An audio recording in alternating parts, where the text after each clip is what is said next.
America దేశంలో loss Angel అనే ప్రాంతంలో ఒక అద్భుతం ఏంటో తెలుసా?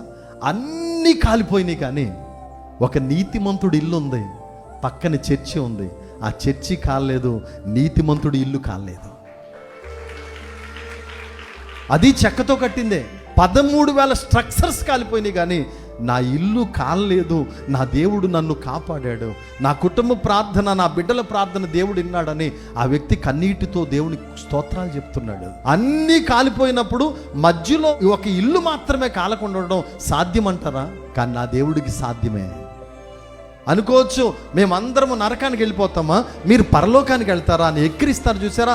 నిజమేనండి. నీతిమంతుణ్ణి రక్షించడానికి నా దేవుడు సమర్థుడు.